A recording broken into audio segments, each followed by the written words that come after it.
Chelsea's wait for a league win at Stamford Bridge under Enzo Maresca continues, following a 1-1 draw against Crystal Palace last Sunday. Oliver Glasner's men earned their first Premier League point of the season, following two successive defeats to start the campaign.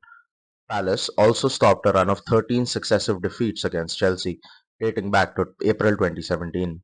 Maresca made one change to the side that beat Wolverhampton Wanderers 6-2 on Matchday 2, handing Pedro Neto his first Premier League start in a Chelsea shirt, with a Portuguese winger replacing Mikhailo Mudryk. Palace started with their customary 3-4-3 formation, with Eberichi Eze and Daichi Kamada remaining narrow and cutting off central passing lanes. The two wing-backs Daniel Munoz and Tyrek Mitchell remained deep and close to the Chelsea wingers, with a view to not allow either Neto or Noni Madueke to get a run at the wide centre-backs.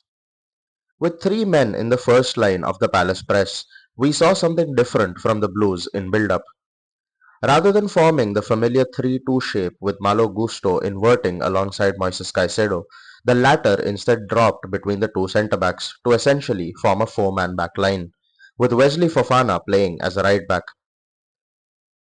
A thing to note in this game was that the first phase of build-up for Chelsea was almost near the halfway line, and hence Robert Sanchez was much less involved compared to what he would be against a higher pressing side. Gusto stepped into midfield, playing in the same line as Cole Palmer and Enzo Fernandez, looking to form a 3v2 against Palace's midfield duo of Adam Wharton and Will Hughes. With the use of Fofana and Cucurella, we were looking to draw out Eze and Kamada into wider areas and open up spaces through the centre. In cases where the two forwards were slow to react, the wing-backs would be forced to step up, and we could look to get the wingers 1v1 against members of the Palace back three. Here is Mitchell going to Fofana on the right, with Madueke isolated against Chris Richards. In this instance, we weren't able to work the ball out to the Englishman.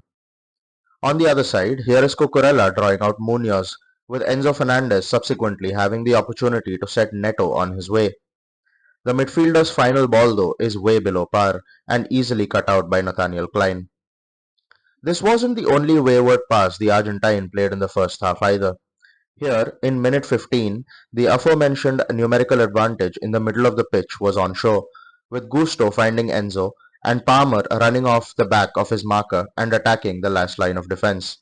The Chelsea captain's pass, though, is overhit and rolls harmlessly through to Dean Henderson. Our two best chances in the opening quarter of the game came from time and space being afforded to Fofana at right back. Here, the Frenchman picks out a brilliant pass between the lines to Palmer, whose curling effort from the edge of the box goes narrowly wide. A few minutes later, Madueke's run in behind is found by a long ball by Fofana, but the in-form winger misses the target altogether. The hat-trick hero from the Wolves win was on the end of the next big chance too, being found by an inch-perfect Enzo pass and volleying towards goal with his right foot. Henderson in the Palace goal showed great reactions to tip the ball over. Despite the stubborn and disciplined opposition, we were finding ways to create chances, and it was no surprise when the opening goal arrived on 25 minutes from a clinical counter-attack. We went into the break 1-0 up, following a largely satisfying half, in which Palace did have spurts of possession but failed to create any clear-cut chances. The second period began with two great chances for us to make it 2-0 within the first 5 minutes of the restart. Hughes was very lucky to stay on the pitch after clearly tugging back Palmer, but the referee failed to produce a second booking. Throughout the afternoon, the official Jared Gillett was quick to brandish yellow cards to Chelsea players even on their first fouls, while he chose to turn therapists to individuals in the Palace side despite repeated offences. Glasner acted quickly, bringing Hughes off for Sheikh Decore before the Eagles were reduced to 10. From the ensuing free kick, Palmer drew another good save out of Henderson before the goalkeeper was at it again from the resultant corner, swatting away a header from Colville. This period in the game would have been the best time for us to score a second and give ourselves some breathing room, but instead it was the visitors that struck the next blow.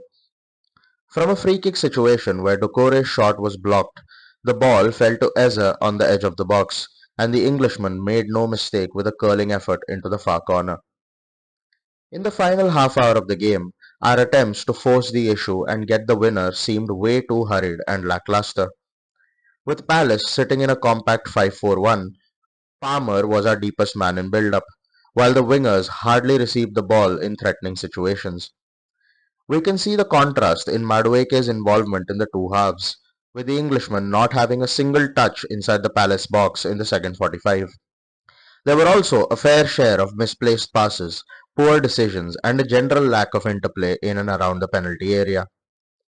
It was a game which looked tailor-made for attacking fullbacks, but with neither Fofana nor Cucurella busting a gut to bomb forward, the Palace defensive setup was largely untroubled. Here is Fofana making the underlap with only a few minutes left to play, and combining with substitute Christopher Nkunku in one of our only entries in numbers into the box. It was something we simply didn't see enough of in the second half.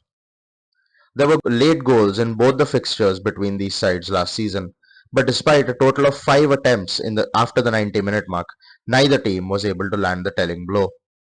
Tactically, there were a few different things we saw from Maresca's Chelsea on Sunday, and with the variety of players we've got, there are several possible solutions we can turn to based on the opposition. However, the drop in intensity in the second half is something that we must account for in games immediately following fixtures in the UEFA Conference League. Teams will definitely look to set up in a low block and play hard to beat, and we would be ill-advised trying to win these matches in the final stretch.